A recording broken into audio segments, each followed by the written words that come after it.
In pigeon sport, a lot is exaggerated, romanticized, fantasized, or simply just lied. Nonsense. Example: it is better to mate pigeons with a full moon, some say. You would grow better youngsters then. There are even big names who think that way. Is not it unbelievable? When it comes to better breeders, people sometimes talk about small feathers under the wing. They call them breeding tufts. Believe that Pipa started it. They mean that group of little feathers that you see when you open a wing. As far as I am concerned, this can also be classified in the category BS. Learned. Youngsters which get home many hours too late from road training have learned a lot, some say, adding, you will not lose those anymore. I don't believe in that either. Nothing such birds have learned. They only lost in self-confidence. That is why those men who train their young at short distances several times are not doing it that wrong. Reaching the loft safely every time without problems increases confidence in inexperienced youngsters. Whether you should release them all at once or one by one? The middle way may be the best, so in smaller groups. Eyes. As far as breeding is concerned, I heard from my childhood that white-eyed pigeons were more suited to clear weather and headwinds, while pigeons with dark eyes were more suited to perform in dark irregular weather. I don't believe in that either. Yet it is striking that many pigeons for the long distance have dark eyes, and you have a lot of dark checkered pigeons among them. I don't know whether you can draw conclusions from that. However, it does seem likely that pigeons with a long breastbone are better suited for the long distance than short pigeons with a short breastbone. Luck? Races with tailwinds are often dismissed by some as lucky flights.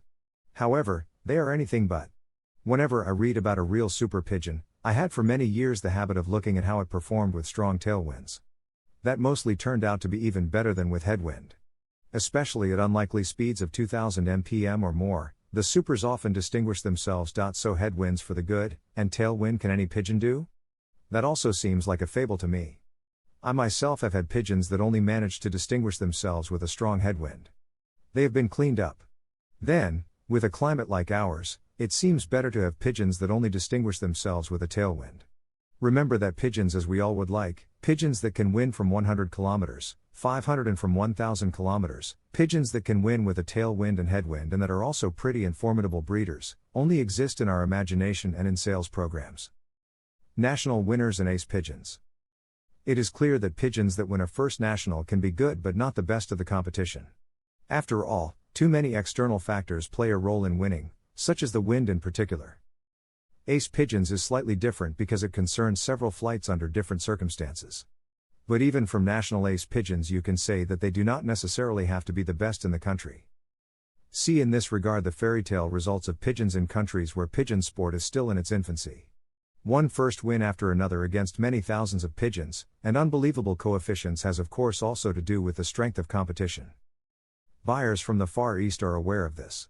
After all, they can buy such wonder pigeons for much less money than pigeons with a considerably poorer record in Belgium. You also take pigeons in Germany seriously, otherwise study the results of one loft races. No country performs like Germany. Example. Perhaps you remember Armando from Verscout who lives in the west of Belgium. Armando was a wonderfully good pigeon, let there be no mistake about that. But, I wrote it before, if it had been in a loft more east, in Limburg for example, you would hardly have heard of it. And even if there had been more flights with westerly winds that year, Armando would not have been able to win those early prizes that he now won. Janssen strain and canker. Much more than in Belgium, the Janssen pigeons were once immensely popular in the Netherlands. They were also endowed with all kinds of properties. They were bound to be late in dark weather and, on the contrary, especially excel in clear weather and headwind. They would also be very sensitive to trichomonas. I never noticed anything of that. As for this, many people are like parrots. They just say what others said. At the time I came to Arendonk quite often and to fanciers who only had Janssen pigeons. Especially clock. I even clocked his pigeons manually for the last 2 years before electronic clocking because Jos was struggling with his health. He never complained about trichomonas, in fact, he never even treated. André Roodhoofd was also a regular guest in Arendonk and I never heard him talk about Janssen pigeons that were so sensitive to canker. Rats.